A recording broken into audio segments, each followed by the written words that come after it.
Hey guys, my name is Dane, and in today's video I wanted to take a closer look at the MPX in Battlefield 4.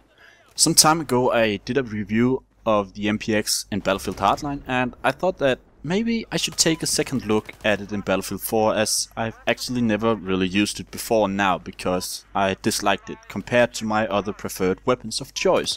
But in Hardline, I absolutely love it. Before we get started, yes, I know, Visceral and DICE are two separate companies and the guns are bound to be different. But it quickly became clear that the MPX in Hardline and the MPX in Battlefield 4 isn't similar at all. They are from different worlds and can't really be put into the same category, to be honest, at all. In Hardline, the MPX was a powerful little gun up close and still extremely accurate at range, making it a viable choice for a broad range of tactics and engagements. But in Battlefield 4 you're more or less limited to close range to do well with it, but you still have to control the gun quite a bit compared to the Hardline counterpart. With that being said, once you've mastered the MPX, you're going to be able to do quite well with it up close and personal. You can poke your enemies whenever, wherever, and however you want to, and if you do it just right with a gentle hand, you'll always be the dominant force behind it. That came out wrong, but yet so true. Anyway, pulling up the stats from Simthic.com, you can see that the MPX has got an 850 rate of fire with a muzzle velocity of 340 meters per second, so the rate of fire is nothing to be complaining about.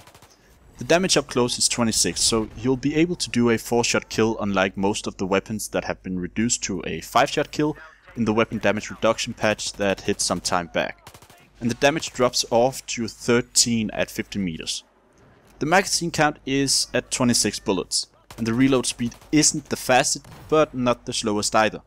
The fast reload clocks in at 2.1 seconds, and the slow reload is 2.7 seconds. I would have loved the reload speed to be a bit quicker, or at least the ammo count to be 30 or 31 bullets in the magazine, because to me it's hard getting used to having less than 30 bullets in a primary weapon, especially one that's meant to be used up close, but after you've gotten used to it, it's not that difficult to maintain a decent streak and awareness of the bullets left. It produces a storm of bullets, but you have to reload after almost each and every gunfight. But if you play your cards right and you are accurate with your shots, you should be able to get 2 or 3 kills, perhaps even 4 if you're extremely lucky or well, skillful with your shots.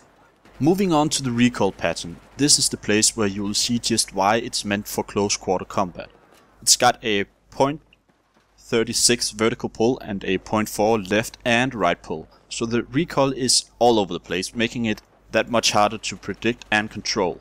And the first shot multiplier is at 2.1, so you really have to keep it at close or medium range with this weapon. Beyond that, it's just caressing the enemies and letting them know where you are and that you're ready for their punishment. That came out wrong. Again. Sorry about that. Well, not really. The way I ended up customizing the MPX was to use a compensator to reduce the side-to-side recoil while having an angled grip attached as well, just to make it a bit more capable of dealing with the enemies at range and easier to control overall. This gave me a lot of control over this weapon and I was able to do quite well with it, even though it frustrated me in the beginning of using this weapon because I mistakenly thought it was similar to the Hardline MPX counterpart, which it clearly wasn't. I did try to use the silencer to make use of the full close quarter potential while being safe to reload from a kill or two, but the already slow muzzle velocity got dropped even further and hitting moving targets at medium range proved difficult, and I had better result with the compensator. Even though I was visible on the minimap when I was shooting, but I did better with the compensator because I had more freedom to engage at different ranges without too much at a disadvantage. Honestly though, I like the look of the MPX a lot. If I had to go by looks, it would probably be one of my favorite weapons to go for when it comes to close quarter combat. The other would be the G36C or the AK5C carbines, but as personal defense weapons go, the MPX takes the lead by far. I ended up liking the MPX in Battlefield 4 despite the dislike I had for it in the beginning. It took some time, but after playing around with it quite a bit, you know, the more you play with it, the more excited you get up until the point where you just... this is taking an unexpected turn. Again.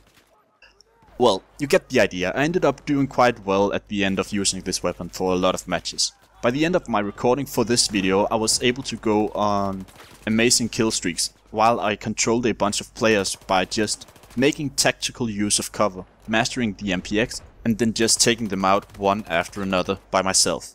And these are the times I strive for, that I live for. I simply love when stuff like this happens, no matter what weapon I use, but I would never have thought that I could do it with the MPX to the extent that I did.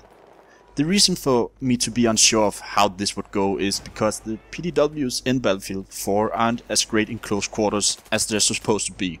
The assault rifles, LMGs and the carbines all do way better in close quarters because they are somewhat easier to control.